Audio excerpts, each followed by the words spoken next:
Hello. And hello, Sham. How are you? I'm okay. Sorry about that just now, everyone. We started a little bit late because there was a little bit of a glitch. I got kicked out of the studio. I kicked myself out of the studio.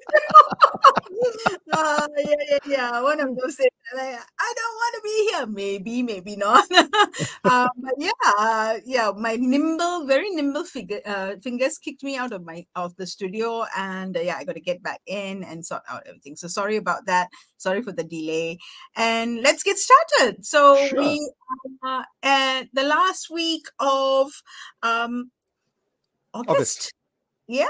The last show. August, last show, the summary show. And August was all about purposeful leadership, wasn't it? That is correct. Yeah. And we had a blast speaking to four guests. Yeah, 4 guests this month because it's 5 Thursdays in August.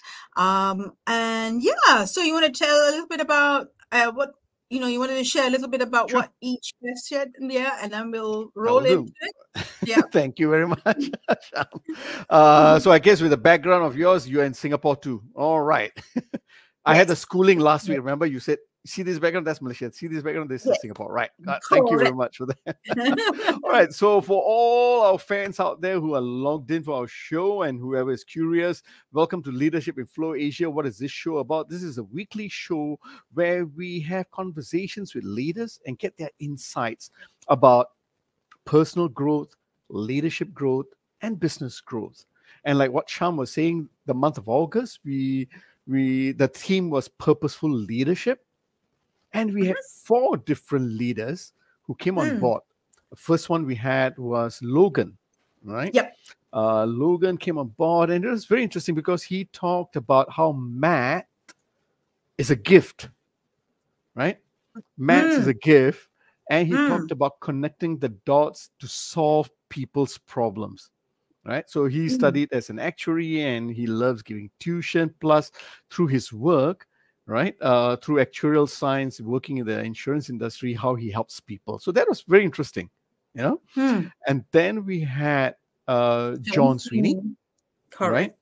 Where he spoke, I think he was somewhere in Cyprus or is it Greece? He was logging in before his Turkey. Right.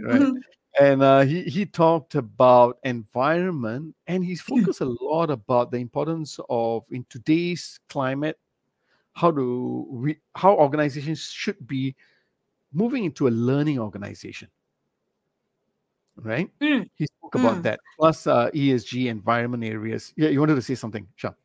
Yeah, I think it's a broader perspective than environment, and environment being one, or ESG being one aspect of the future. I think John's emphasis was very much in terms of how we can, or leaders need to be more cognizant, more sensitive, more aware of what the future, what future crises are there, right? Or what future changes or waves or themes that need to be around. So being a little bit more, attuned to what changes that are happening, and being maybe sometimes to the level of being counterintuitive to what we think ought to be. This is what should happen, but we should think about what could happen. What are possibilities, right? Right. Yeah. So yeah. Nice. That's John Sweeney. Yeah. And then we had Soffian. Yes. Yes. And yes, what a nice smile there. You remember the conversation because you had it with Muller, right? And I think Yes. Soffian was talking about empathy. Yeah. And then he had a follow-up immediately the next day on LinkedIn. He put and said he also talked about empowerment. So he anchored that together, you know. So he's talked about empathy and empowerment. Yes, and since you were smiling, do you want to add on what else Soffian talked about? Fine. Yeah. So I think, I think from Soffian's perspective, it was very interesting because it's not talking about just leadership in terms of leadership growth per se, but you're talking about leadership from a perspective of nation building, right? And how what we do in organizations, or what leaders do in organizations, can make a difference in terms of the growth of a nation. So by nature of his role, his current role, he's looking at not just at an organizational perspective. The organization that he has is the nation, right? And in specifically here, Malaysia. I thought it was brilliant the way he ended it with, what was the difference, or what was that one little thing that leaders in Malaysia have that differentiate them, and empathy, being clued onto what's happening onto the ground was what he saw as that single differentiator. Yeah. So that was Soffian, right? And then we had last week, we had Hardeep, Matharu. Yes. Yep. Yeah, and it was a slightly different take from many of our episodes. We were exploring about workplaces and the design of work, and how that design of the workplace has an impact on the happiness index of employees. Or what we sometimes term, or people sometimes, the world sometimes terms as employee engagement, right? That's right. At the crux of it, it's about the happiness index of people, right? And your thoughts about that? Yeah. So what I liked was he focused a lot on workplace strategy, and he said how to be the voice for people, and he even talked about today's environment where it's moving into hybrid, about how it is important to give the team the voice, and how to get the team agreement on how the environment should be, or the workplace should be itself. So I like that he spoke a lot about the hospitality approach, and he talked about having the right balance for employees to have the right activities, so the employees will be engaged, So it's about focusing on the optimal space, right? And he said optimal space is always based on the activities of the priorities and activities of the employees, and how do you now design that. So there's a lot of thought in here, and I thought it is very interesting to hear from him, because he's being a subject matter expert, and he was a consultant before, right? And he moved out into this area because there was a lot of passion behind this, right? He wanted to be able to give the voice to people, and he saw how workplace strategy itself, that design of it, can bring better performance for people. Yeah, I think it's very much in terms of what the world needs, right? And what the world needs now, in relation to after post-COVID, right? There's a lot of talk around working from home, hybrid, getting back to the office, and that's right. And much of that decision is anchored around the workplace, right? The place that we are going to give up our home for and head towards, right? And it's an element of, how do we love what we're doing?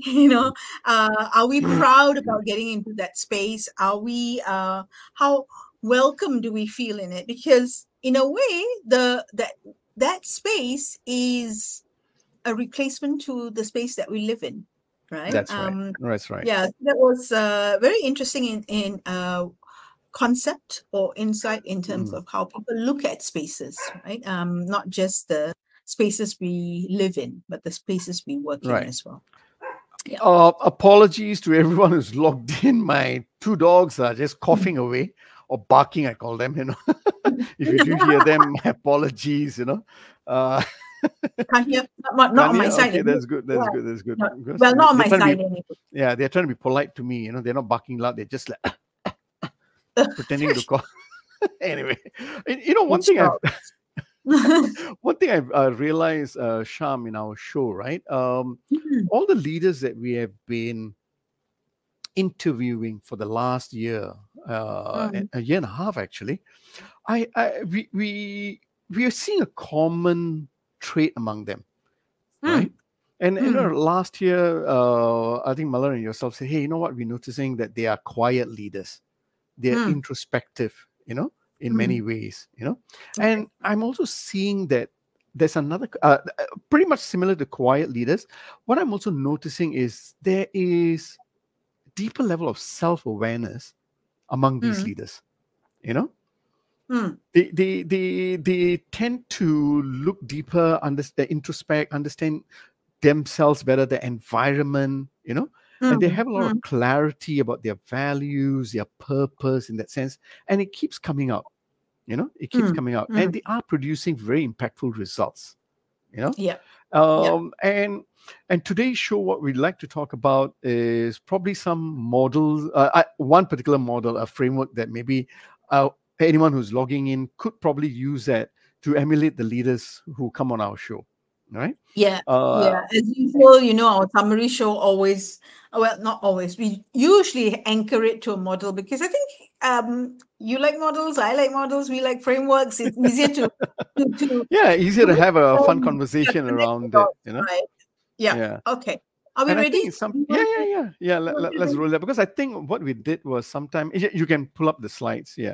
I think sometime in March, I think this is where Muller brought this up, developing the authentic leadership, finding your true north, and she brought this framework, and she had a conversation around this. So this is a very good framework also for helping leaders understand themselves better, their values, their self-awareness, and how they can support their teams well. So this is a framework that was brought about by Muller, I think sometime in March, if I remember right. Okay. Then of course we went on to another model after that, also shared by Muller. It's about the identity, the leadership identity, and she looked at it from the iceberg point of view, right? Again, looking at the impact of the leaders on their actions, how they make their choices. How purpose and values drive their emotions, their behaviors, right? And therefore their identity. So she looked at that also. And this was also a very good model for us to help understand, again, as leaders, not only our role, but our identity and how we can make very good impact to our teams, right? And then I think last month, I think that's when you shared about the Zenger-Folkman Leadership Tent, right?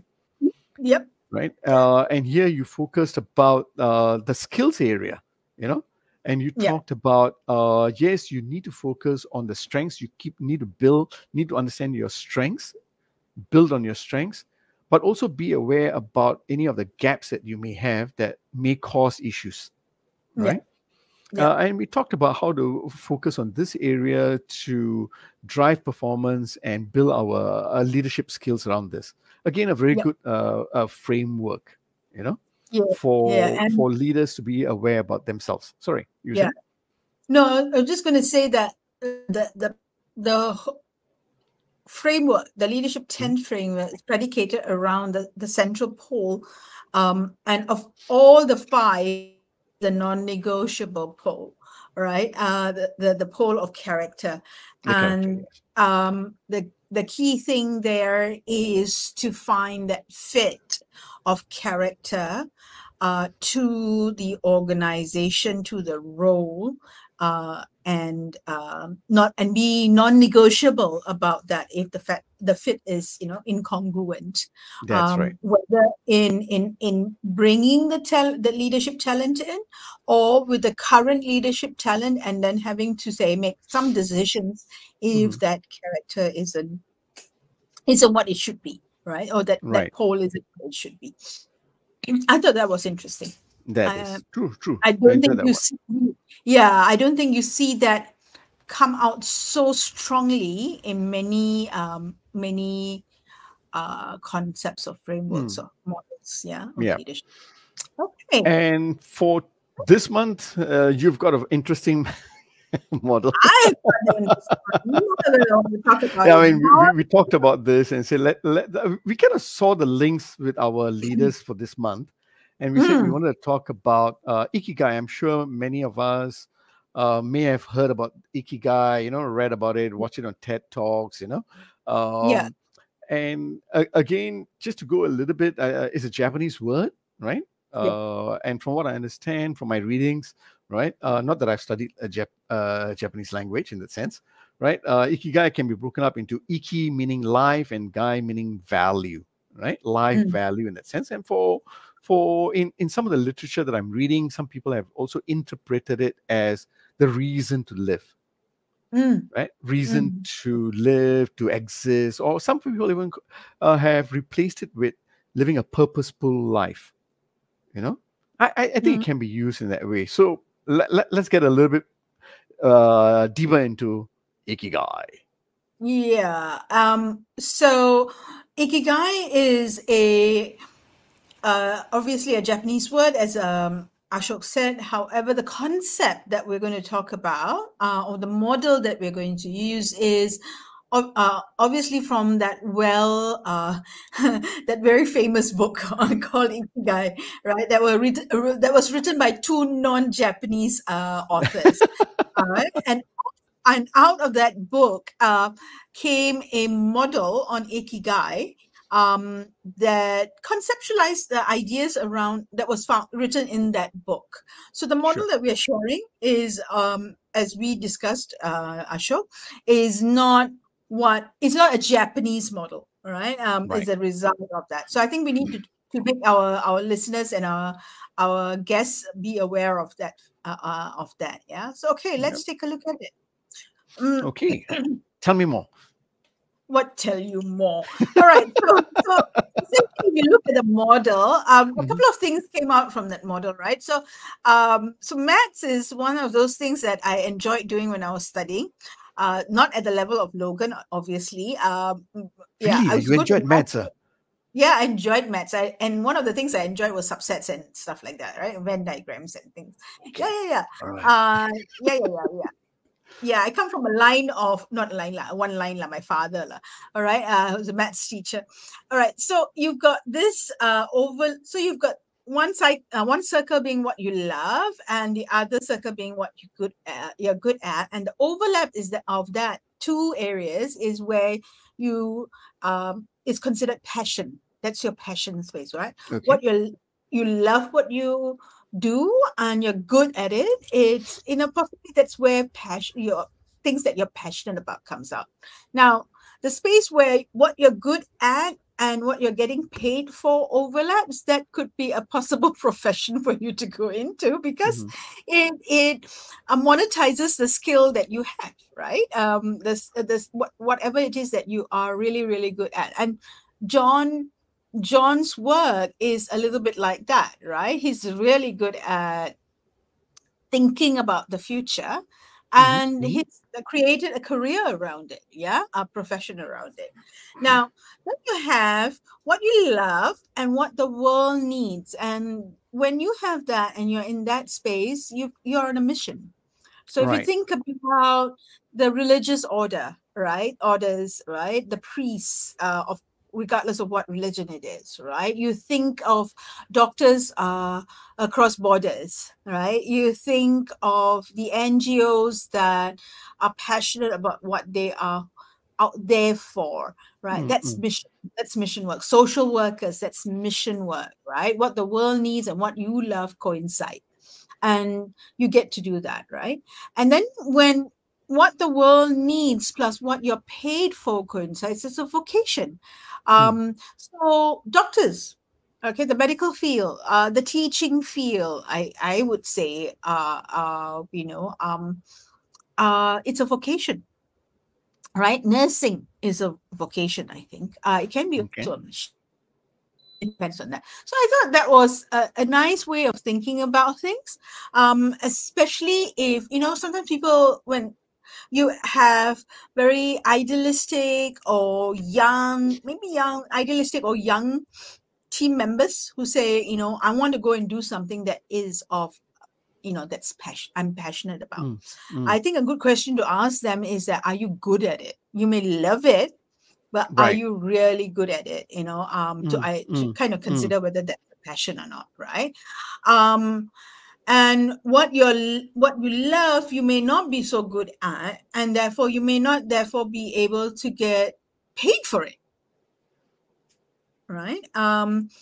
Yeah, and I remember hearing a TED talk once many years ago, and this very senior person said, I realized very early on, I can't remember the TED talk, but I realized very early on what I was passionate is not something that I was good at, and therefore I would not be able to earn a decent income. So if I were to go very early on in my young years and do what I'm passionate about, I wouldn't be able to survive, right? It won't be able to sustain me. What good is doing what I love when I'm not able to survive day to day? Right. That was a very good way. And this diagram kind of just put that into perspective, for me anyway. But let's look at a simpler version. Okay. Of this. Okay. Sorry. Thank you for that, because and now I know why you love maths.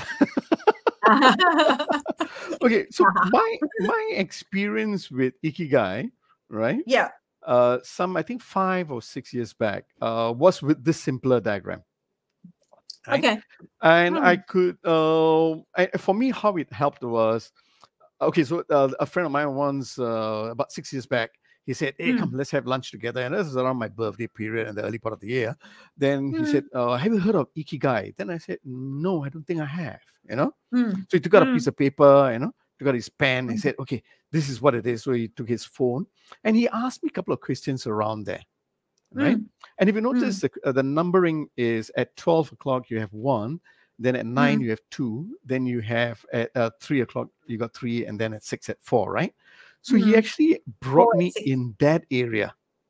Okay. Right? So he started with 1 first, right? Where he talked about, what do you love to do, Ashok? Can you write it down? Right? Again, 2 things happen here. It's a bit of a journaling in a way, right? Because when you're writing down, there's a bit of clarity also. But of course, I'll explain as I go on. So okay, anyway, so I started writing down what I love to do.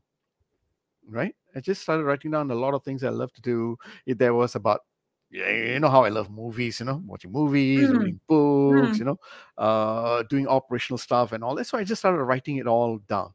Then the next thing he asked me is, what are you good at? What are your skills that you have,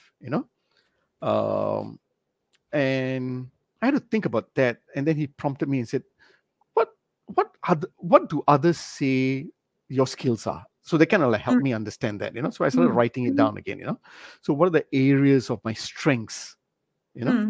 What are the areas of my strengths? So I started writing that down, right? Then he flipped over the third one. When he asked me about what the world needs, he reframed it in a different way. He said, what are the problems in the world that you like to solve? What really gets you angry, or what is it what an area that you want to try and solve? So that got me really thinking. What do I really want to solve here? Right? Then I started writing down what was really moving my heart in that sense. And then at the end, then he asked me, right, how can you now put your skills together, right, with what you love, right, solving the problems of the world in that sense of what you are passionate about, and being able to be paid for it. So that is the how-to, the how-to ideas and all that kind of stuff. So in a way, when he brought me through this exercise, when I started writing it down, it gave me first level of clarity, I must say, right? And I came back and I went deeper, because that was just over lunch, just a quick one, right? So I went deeper into it to answer those questions, in a quiet space, journaling it. And since then, on an annual basis, since he did it around my birthday period, right, on an annual basis, I visit this again. Mm. I visit this again. And to me, how it has also helped me in whether in coaching also, right? I still remember some few years back, my nephew, he was 16 years old then, and he was not too sure whether he should go the junior college way or the poly route, just before O levels and all that. So we were having lunch, and what I did was I threw the third question to him, the third area. I just took that part up and said, what is the problem in the world that you like to solve? So he went on to say, he thought about it for a while, then he said, around racism. So then I had to lean back to the skills area and say, so what do you think, what are the skills, that you need to learn, based on that, So it was a bit of a coaching exercise also, but this is how I found how I can use Ikigai in different ways, or even if someone is looking at a career progression or looking at a business to start off, I tend to use this because you can see it kind of like overlaps with Simon Sinek's Start With Why.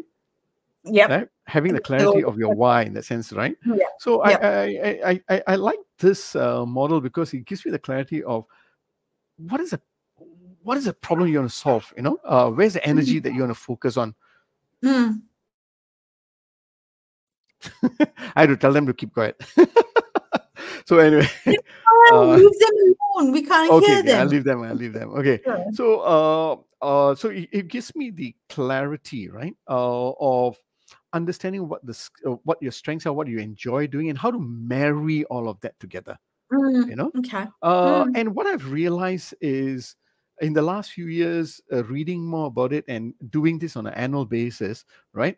I've also realized that there are certain myths around Ikigai that we need to help our viewers understand, right? Like what you mentioned. Yes, there was no Venn diagram, right? But the Venn diagram helps us see things clearly, right? Yep. Yeah. So I'm okay with the Venn diagram in that sense, right?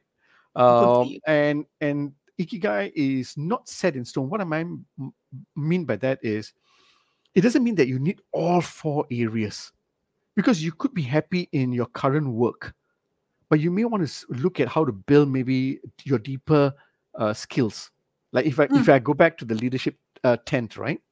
Remember you said, what are your strengths? You build it up. It could be about what are you good at, how you build it up so that you can add more value to your teams in the office or your customers that you have, So I am also realizing that it doesn't mean that you need all 4 to be there to find your sweet spot.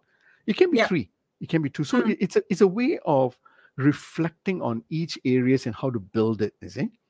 And I'm also understanding that it's not just all related to work, right? It can be what you always talk about, Sham, getting into the flow. Mikai, check Mihai, right? Check Mihai. Don't butcher the name, okay? Okay. Don't. Okay.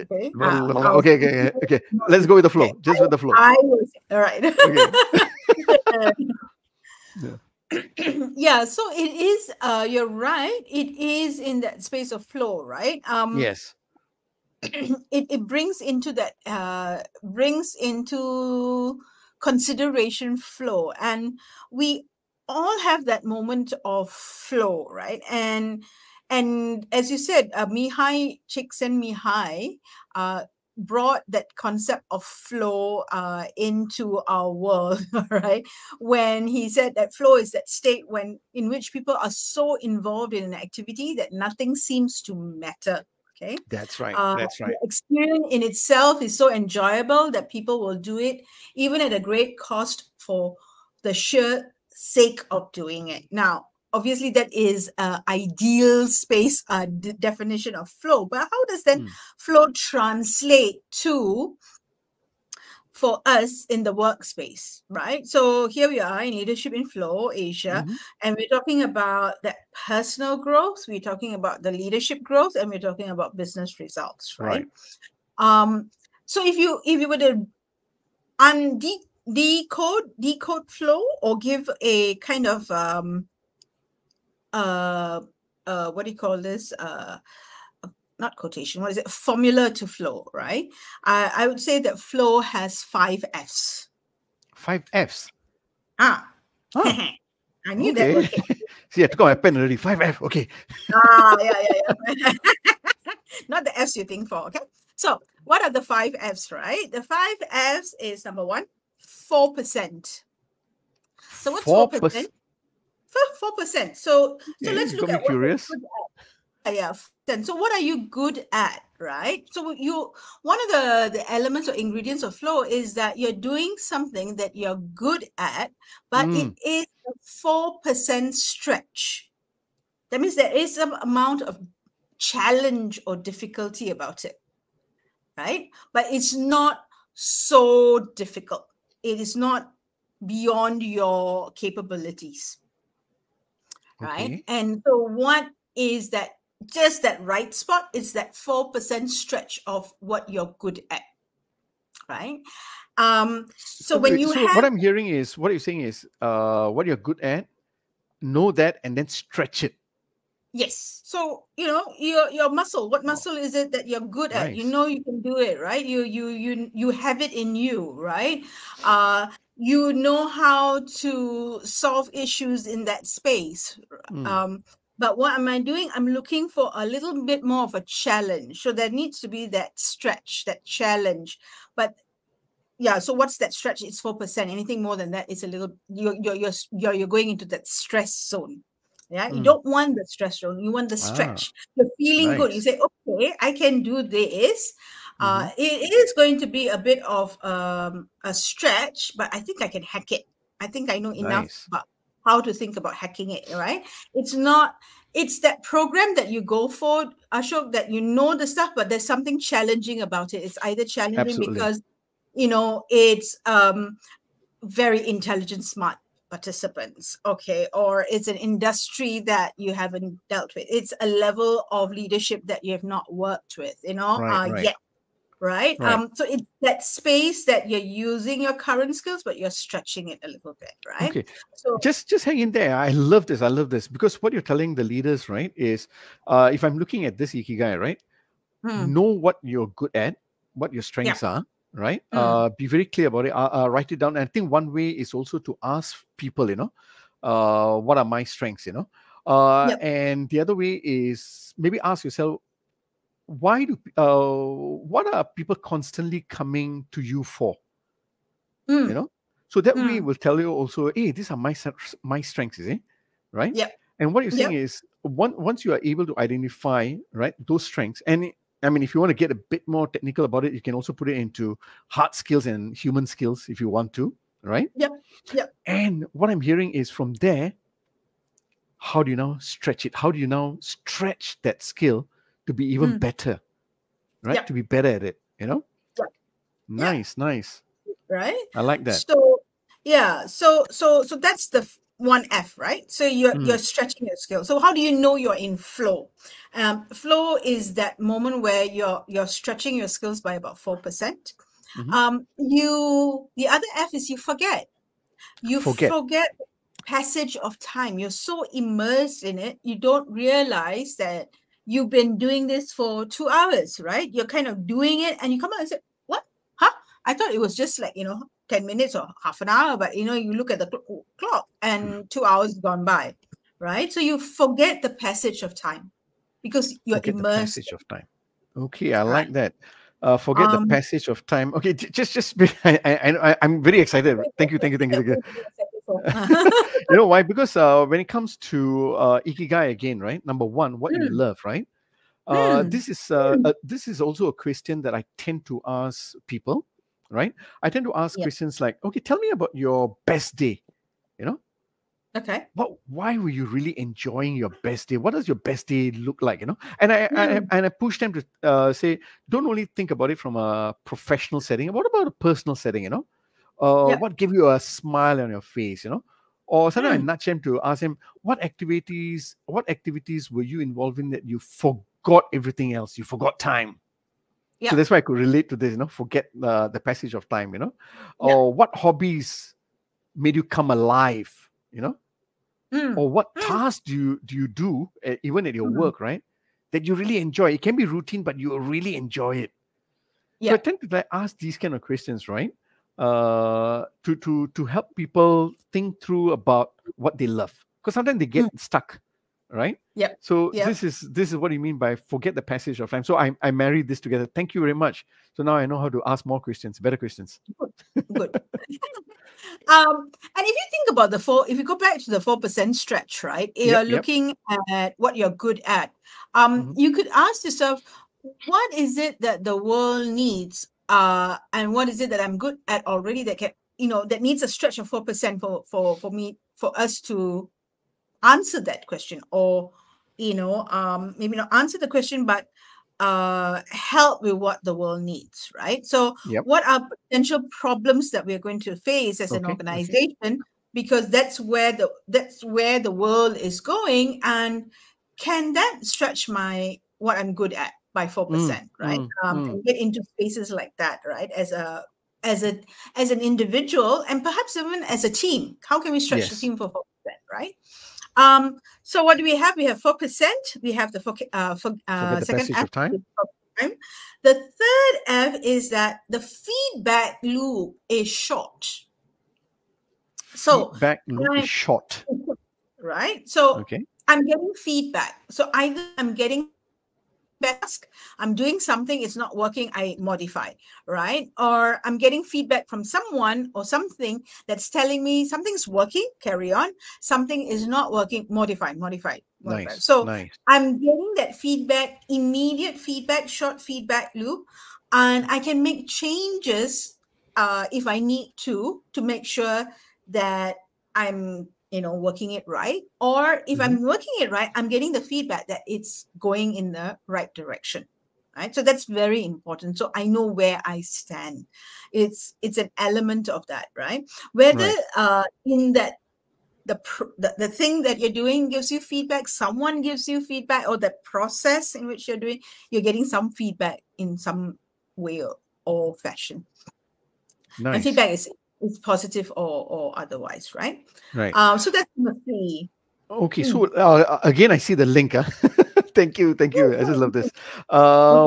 Because how I bring this feedback in, right? Because when we go to point number 4, which is what can you be paid for, the kind of questions I ask them, again, depending on what setting they're in, because if you're starting a new business or looking for a new career or whatever, then the questions are slightly different, okay? But when they are within their workplace, right, itself, they want to be better in their workplace, then I tend to ask questions like, okay, what can you, because this is after we have identified what the world needs in terms of their customers and all that, So the kind of questions I would probably ask is, okay, what can you create that is different, a new service, a product, if not so much of a product, what are the process efficiencies that you can create for your clients, what can you now teach, what can you now transfer in terms of skills and knowledge can you transfer, right? So these are the questions I ask them to think from the point number 4 point of view. And the same part of what I tell them to do is, how can you track whether you are making progress? So this is where you're talking about your feedback loops are short, right? So make sure that as you're making progress, get immediate feedback. Right. So I bring in a bit of agile also in that sense, where I tell them, okay, whatever you're doing, always look for, is there a value that you're creating or growth that you're creating? Be very clear about that. And then keep getting feedback, whether it's on value or growth, whatever you're doing. Right. Yeah. Thank you, Sean. Ooh, I'm so excited. Excuse me. And so the next F is focus. Now, I think focus is slightly different from the second F, right, which is you forget the passage of time. Part of that, I think, is you have focus because there's you've limited distraction, or you've zeroized distraction, so that your focus is in in that space, in that area, in that task, in that whatever it is that you're doing, right? And your focus is there. Your distraction is minimal, right? And that brings us to the last F, which is freedom. Freedom, focus and freedom. Huh? Okay. Yeah. So freedom. What's freedom? It's autonomy, I think. It's, it is. Yeah, freedom to explore. freedom to make mistakes, freedom to, so you're stretching your 4%. And I think the concept, people think that when you're in flow, it means that you're in flow and you're hoping that, you get good results out of it. You do something and it is the best results you're getting, obviously, right? But you also have the freedom to decide what you want to, what you need to do, what actions need to be taken. So there's that freedom to exercise your autonomy, right? Nice. And if you put them all together and you're in that zone, in that space of, flow, this is when your best possible version of yourself is showing up. Yes, right? yes. I can see now. Or as a team. Yeah. Okay. I was thinking about focus and freedom. Now I can see also how I can do it, because in this kind of whether you're coaching through Ikigai or asking questions and all that, you want to open up the minds of what they can do. They push their potential, and what you want to still leave behind is the inspiration to take action, because at the end of the day, Ikigai is also about taking action. It's not just having a thought, but taking action. So there's one question that I tend to throw out there to understand them better. I normally tend to ask, okay, what has held you back in the past before? Because I want to understand what are their stumbling blocks, what are their fears or inertia in that sense that they may have had, So I want to be able to talk about that, and questions like, what actions would you want to take? How will you start the rituals of your action, and that's when I also throw in the question about how are you going to get feedback. So to me, this is all about the focus of your energy, your actions you're going to take, and the freedom of making the choice of how and when you're going to be doing it. And I threw that question about what has held you back, because I just want to make sure that we come up with exciting ideas, but then we don't implement it, And sometimes what happens is we all tend to have some level of fears or whatever, They're just trying to eradicate that in the beginning, so that they can focus on their passion, and find their sweet spot through Ikigai in that sense, So that also, those are the 5 Fs. I love it. Thank you. Never heard it before, but I love that. It also gives rise to some interesting questions, right? Yes. One is, does that mean that if we know the conditions, the situations, and the things that make us go to, that gives us flow, that puts us into flow, or where that center is, right? The Ikigai kind of the center, right? Obviously it's anchored to, what is it that's important to you? That's why you're doing what you're doing. Can I therefore get into flow when I choose to want to get into flow, like a switch, right? Can I switch it on and switch it off? Right. The idea is that would be nice. That would be good if we are able to switch on and switch it off, right? The times when I have that 4% stretch, I have that focus, I have that freedom, I am forgetting the tracks of time, and I have that immediate feedback loop, right? And I think it's the concept of being able to switch it on and switch it off, because there are situations where you may not need to be in flow to get the the best work out, right? Because if you're flow, you're forgetting the passage of time, meaning it's almost as if you're in your world, right? And as a leader or as being part of the team, you cannot be in your world all the time, because you need to pull yourself up and scan. You need to scan the horizon, right? Scan them. You need to scan, see what's happening, right? You need to scan to see, in the words of the model number 3, what the world needs, right? Yes. What are things that are coming up that we need to be worried about? So you need I don't think Mihai had the intention of saying you need to be in, the ideal thing is to be in flow all the time. It's when you need the best version of yourself to come through, then what are the ingredients that needs to be there for your best version to come through, right? I think it's more from that perspective, but that's my opinion. No, that's fine. Yeah, it's my opinion in terms of it. So the question then, I think, would be, or from a structure perspective, as a leader, what can I do to get my team to be in that state, for me to be in that state, right? Okay. Right. I have some thoughts, right? Okay, before I get into what I can do for the team, right? My first step would be, how can the leaders use this model for self-awareness? Because remember what we said is about creating the self-awareness, right? They are okay. For number one, I will bang it home like nothing. When we were born, we were not born with a manual on knowing ourselves, right? Yeah. So we need to start focusing on that self-awareness journey. It's a journey. And there are many tools we can use as long as we are conscious about it.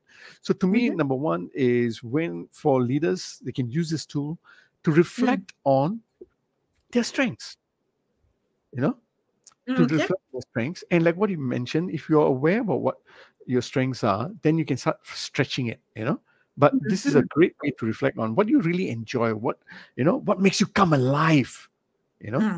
Because again, if you look at your span of your life, because when you ask these questions, it's not necessarily based on a particular time. It can be a span, So when you start thinking about what makes you come alive, right, you have an idea of what are the events, situations, circumstances, or places that you were with that made you come alive, And there are a lot of clues there, There are a lot of clues there, because our life is a fantastic book and journal itself, right? But sometimes we tend to forget it. So these kind of questions tend to help us crystallize that thoughts. And the other thing is, it also helps us as a leader, right, understand our personal values also. What becomes important, right? So as you look through this and, you answer those questions, you can also ask yourself, what are the values that are coming up? And one clue is how you look at what the world needs, what problems you want to solve for people. Why is that so important for you? Why do you get angry about maybe people being mistreated or so on and so forth, right? You can start thinking about that very carefully, right? And also then it goes into, how can I support teams, right? So a couple of ways in my mind, or in my experience also, right? At that point of time, many years ago when I did this, I didn't realize it was Ikigai, right? But I can use this as a form of understanding my staff. What do I mean by that, right? It's about performance improvement, right? My teams, right? This is what I did. Again, many years ago, I did this in my corporate, and when I was in my corporate space, right? And what I did was, when I had performance reviews and all that, I don't tend to go through the check boxes, that form and all that. I want to know who my teammates are at a human level, at a person outside of the office, right? So I tend to ask questions around what they really enjoy doing, what makes them come alive. And there was one colleague of mine, she was a dancer. She learned dancing and she was afraid of dancing. She was shy. Then she broke it down, took small steps in learning how to dance, went to certain community places to learn it. And then eventually she won some trophies and all of that, right? So it was nice learning about how she wanted to get into a certain area. She had inertia, and then she took the small steps to break that inertia. And then she found the love of what she did. And she was enjoying it, and she was developing that skill. And why did this conversation come about as an important conversation? Because a couple of years after that, when I was promoting her to a different position, she was telling me, no. This was in Hong Kong. So she was going like, no, boss, I don't want to be promoted. I don't want to be promoted. There was the inertia came back again, the fear, So I could relate it back to, hey, remember when you did your dancing? What are the issues then? So I could correlate it and help her break down how she can take small steps and how I'll support her along the way, right? So I see this model also, how you take it up separately, right? You could also go deeper to understand individual teammates. Or if you want to understand your team strengths also, could be one way, right? And the other thing I like about this is, aligning your teams, right, to conversations about what problems they like to solve, right? Because again, like what John Sweeney talked about, you scan the environment, look for what are the problems out there, what are the trends that is affecting your customers, right? Yep. So you can actually focus on this and say, let's look at our customer base, right? What problems are they currently having today based on the current situation? What problems do we want to solve? So there's a conversation you can have around there, you see, because that is again driving out your why. And then you can relate it back to, okay, so guys, what are the skills that we need now? What new skills do we need to develop, or what do we need to get even better at, in work relations, Yeah. Yep. Now, and I think you've answered the question that Sridharan Maya Elegant has put up here. He says, how can the model be used to overcome legacy challenges or resistance of adopting changes? I think your example of your former teammate about how you, because you had that information about what she loved doing and what she enjoyed doing, you could connect that for her, to connect the dots in terms of her intuitive pushback, right, on taking on a role, right? I'm not entirely clear about what legacy challenges are. You might be, Ashok, but Okay, so I'm making an assumption here, Sridharan. I like that question. Thank you very much. Legacy challenges. Okay, so from the work I do, right, whenever we talk about implementing change and all that, right, what I normally do is I do an assessment on legacy of the past. What are the changes they try to implement, and what are the pushbacks they had, right? So I'm making an assumption, right? That is what he's referring to, right? In the past, what are the issues they had? So if I'm looking at the model, then how I look at it, Sridharan, is I'll ask if everyone was very clear about what is the problem they were trying to solve, right? And what were the skills that they needed, right? I'll relate it. I mean, there are other areas I need to focus on, but just purely looking at this model, I will ask myself, did the adapters who were supposed to be involved in the change, were they very clear how will their contribution make a difference? Was that articulated? Was that communicated well? Did they know, right? Did they understand what skills and they that needed? would be number 3, right? Number 3 is about making the contribution, the impact. Number 2 will be what are the skills I need, right? Now, the resistance of adopting change, as you know, my point of view in this, Sham, actually, I drop off that word, that phrase nowadays. Resistance to change. The reason why, because the example. Sorry. How do you reframe it? Okay, when you because say how I reframe it is, I mean, I show my examples, right? Why did we switch from touch phone to a smartphone, right? It's because we're not resisting that change. It's because we know how we will benefit from that change, right? So what I've realized is people need to know how they will benefit from that change. So again, if I look at this model, right, I'll be relating it back to what they love to do. If I can link it back, especially their skills, right, how it'll make an impact with number 3, right, solving problems, and how in that way, right, they will also be able to look at number 4, their performance. If it is, again, from a HR point of view, if it's related to salaries and performance bonuses, so on and so forth. If it's not, then I got to be very careful. I'll just stick with number 1, 2, and 3. Right? Yep. Yeah. So I hope I've answered your question in a way, Sridhar. I had to make some assumptions. He said you're correct. He said you're right. Said correct. Okay, all right. Okay. Thank you. I pass. Yeah. What grade? You'll ask him what grade and give a grade for you in terms of passing, because we're Singaporeans, so to be graded. Okay. Just one more thing. I just want to share one more thing before you jump in. Sorry. Okay. Sorry, I'm so excited, Lasham, with your 5 Fs and all that. Okay, so for some leaders, what I've realized, right, is while they talk about 1 and 2, right, what the world needs, right, 3 and 4. no, number 3, what the world needs, right?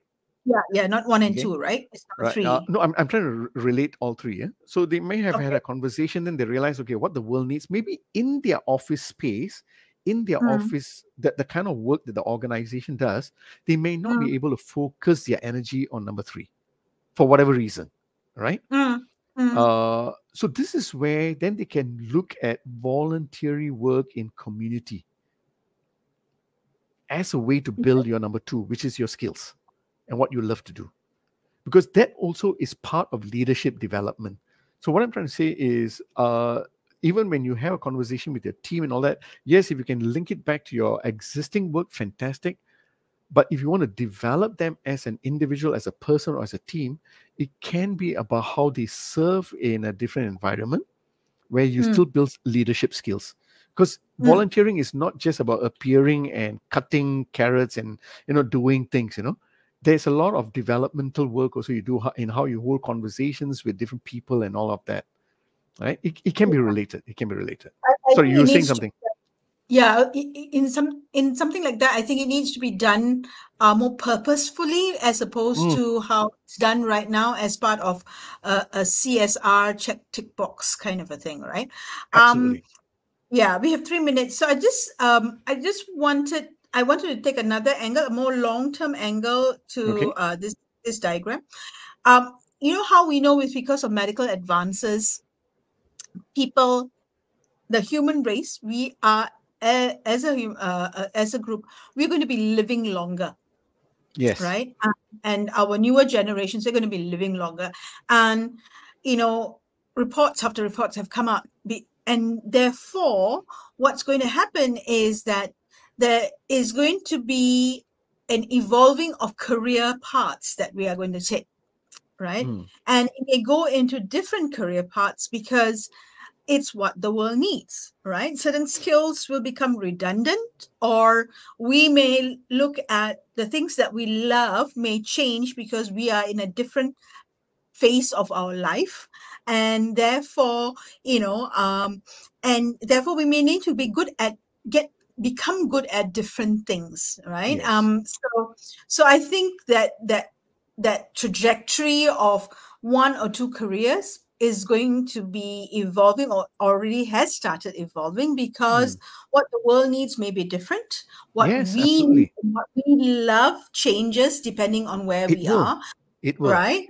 Yeah. Yeah, I mean, what I loved as a young graduate is different from when I was a single, with financial independence. It has now evolved to something different, right? And we come from a generation where we probably will not have many careers, right? But we're talking about changes that can go on 2-fold, 3-fold, 4-fold, even 5-fold, right? No, absolutely right, Sham.